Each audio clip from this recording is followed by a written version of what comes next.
Baik, seterusnya faktor antara jarak ladang dan rumah. Sebaiknya sekiranya tuan-tuan dan puan mempunyai kawasan berhampiran ataupun bersebelahan dengan rumah, kawasan tersebut adalah sangat sesuai untuk diusahakan bagi aktiviti tanaman sayuran fertigasi, kerana kerja-kerja pemantauan mudah dilakukan. Namun sekiranya tuan-tuan dan puan mempunyai kawasan yang jauh sedikit daripada rumah, pastikan jarak tersebut tidaklah terlalu jauh, melebihi daripada 30 minit perjalanan, kerana ianya juga akan mengakibatkan kerugian dari segi masa dan juga kos perjalanan, ya. Kerana tuan-tuan dan puan sebagai pengusaha perlu menguruskan ladang dan berulang-alik dari rumah ke ladang untuk kerja-kerja pemantauan. Begitu juga dengan kerja-kerja pengurusan hasil, ianya mudah diuruskan sekiranya ianya ladang ataupun tapak yang tuan-tuan dan puan pilih berada berhampiran. Kerana pada bila-bila masa saja tuan-tuan dan puan boleh berulang-alik ke ladang.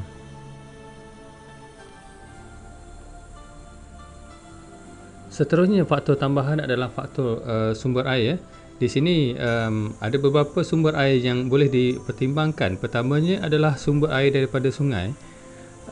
Ianya adalah sumber percuma, yang mana tuan-tuan dan puan boleh menggunakan air sungai itu tanpa mengeluarkan sebarang kos tambahan, hanya menggunakan pam untuk menyedot air daripada sungai. Dan sungai yang hendak digunakan adalah sungai yang mempunyai keluasan ataupun arus yang agak baik, ya. Jangan sebaiknya elakkan guna sumber daripada sungai yang agak kecil dan arusnya hampir tidak bergerak, kerana sekiranya terdapat pencemaran terhadap air tersebut, ianya akan menyukarkan tuan-tuan dan puan untuk mendapat sumber air.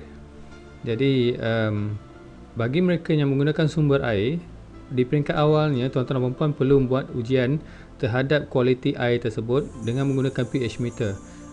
Tuan-tuan perlu memastikan bahawa pH air adalah sesuai untuk tanaman tuan-tuan dan puan. Dan bagi kawasan yang mudah berubah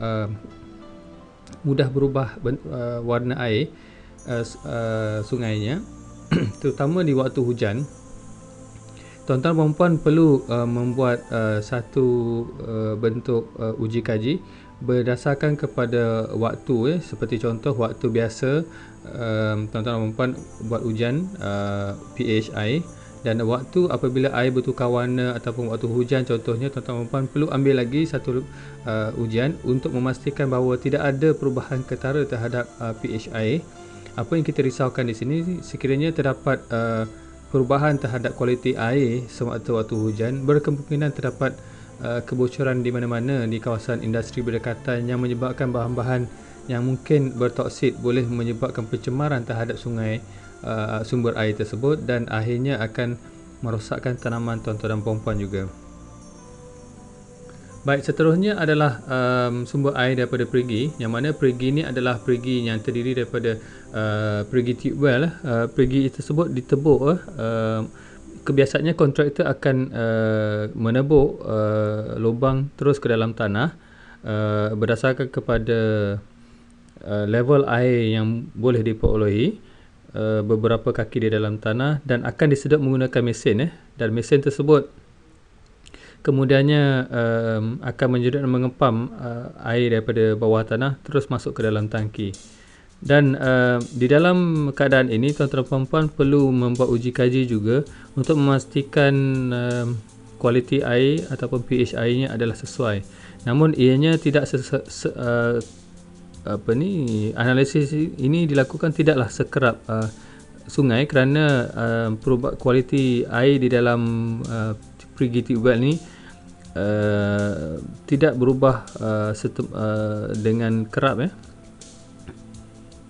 Dan di peringkat awal penyediaan perigi tube well ni, biasanya kos penyediaan tube well antara 3 ke 5 ribu ringgit, bergantung kepada kontraktor dan juga kawasan.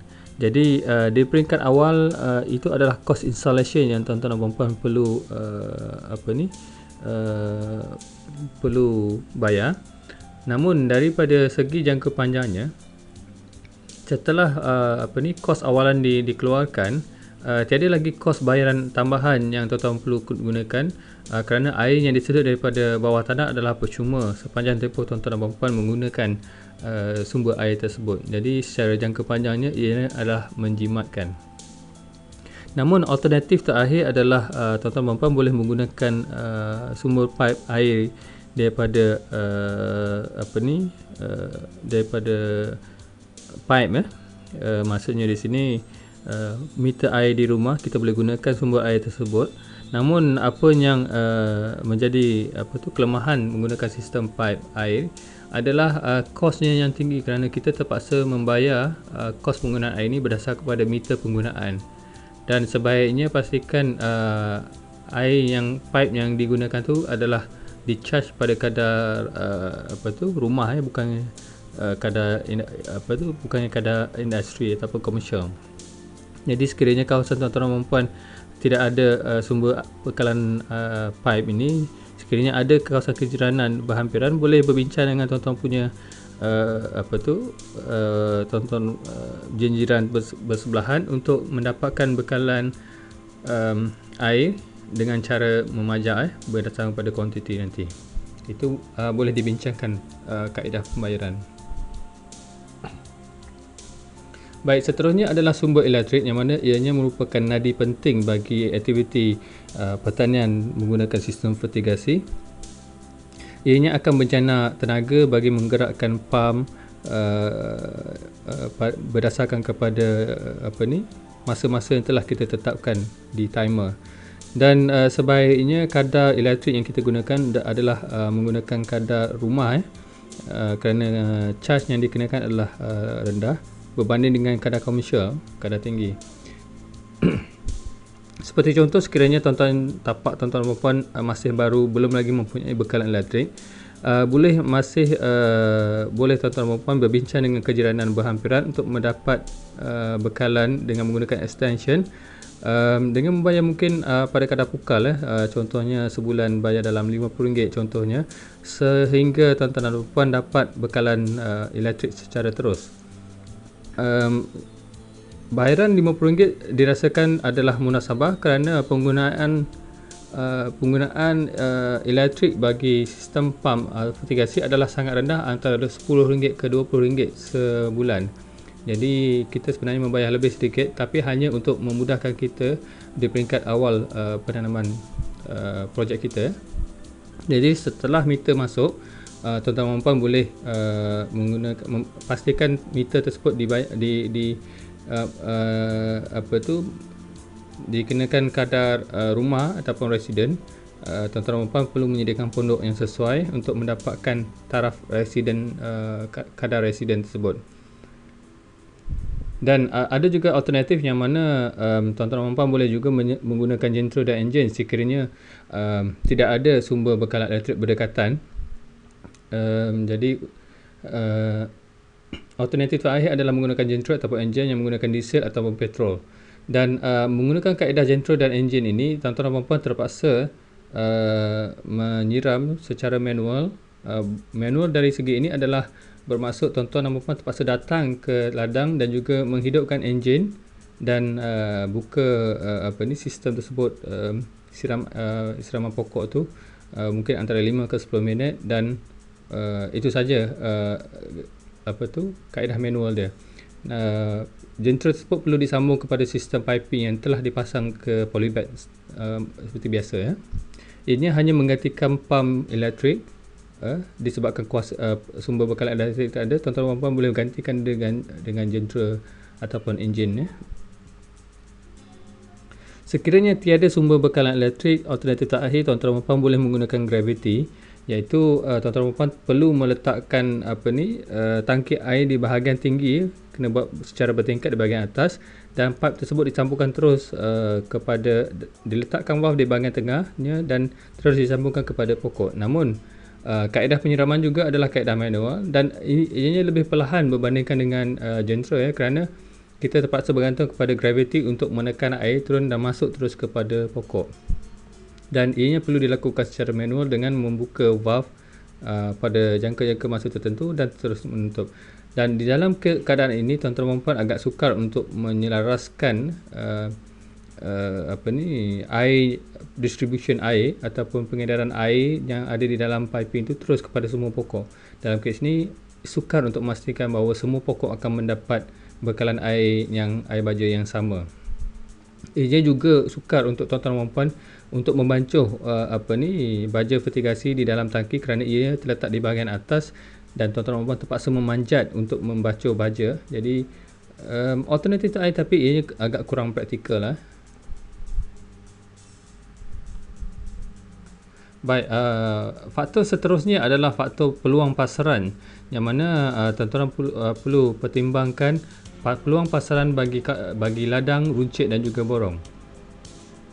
Bagi peluang pasaran di ladang, seperti contoh, sekiranya terdapat ladang-ladang sayuran berhampiran kawasan tapak projek tuan-tuan dan puan, ianya adalah memberi satu merit ataupun plus point kepada projek tuan-tuan dan puan kerana apabila terdapat ladang yang berhampiran di kawasan tuan-tuan dan puan, terdapat pemborong-pemborong ataupun peraih akan datang ke ladang mereka untuk mengambil hasil-hasil tanaman untuk dijual ke pasar borong. Dan pada masa yang sama, sekiranya mereka telah tahu tuan-tuan dan puan mempunyai projek tanaman dan boleh mengeluarkan hasil, mereka akan juga berurusan dengan tuan-tuan dan puan untuk membeli hasil terus daripada ladang. Jadi ini juga dapat memberi satu kelebihan pada tuan-tuan dan puan untuk menjual hasil tanaman itu nanti. Seterusnya, peluang pasaran runcit pula, tuan-tuan dan puan perlu mengenal pasti kawasan sekitar. Kenal pasti untuk memastikan bahawa terdapat kedai runcit, restoran-restoran makanan berhampiran yang boleh tuan-tuan bekalkan tanaman-tanaman sebahagiannya pada harga yang lebih baik, iaitu pada harga runcit, harga borong ataupun harga runcit. Jadi itu adalah satu kaedah pemasaran tempatan. Dan seterusnya, bagi bekalan secara borong pula, tuan-tuan dan puan perlu mengenal pasti di dalam kawasan sekitar kawasan projek tuan-tuan dan puan, cuba dapatkan maklumat berkaitan dengan pasar borong berhampiran dan jarak pasar borong tersebut adalah jarak yang ekonomi, kerana kita tidak mahu nanti pasar borong adalah jarak pasar borong yang ada dengan kawasan itu adalah terlalu jauh dan sekiranya tuan-tuan membekalkan kepada mereka, ianya akan mengakibatkan tuan-tuan terpaksa membayar kos perjalanan ataupun penghantaran yang tinggi.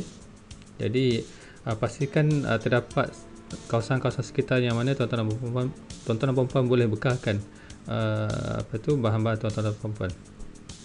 Alternatifnya, sekiranya terdapat sekiranya terdapat pasar malam ataupun pasar pagi di kawasan berhampiran tuan-tuan dan puan, jika tuan-tuan dan puan tak nak menjual secara terus, tuan-tuan dan puan boleh mendapatkan contact number penjual-penjual sayur di pasar tersebut dan menghubungi mereka sekiranya mereka ingin datang ke pasar dan untuk membekalkan sayuran tuan-tuan dan puan kepada mereka. Itu pun juga boleh dilakukan. Dan ini adalah penyediaan lakaran tapak yang boleh tuan-tuan dan puan gunakan sebagai rujukan. Apa yang ingin saya highlight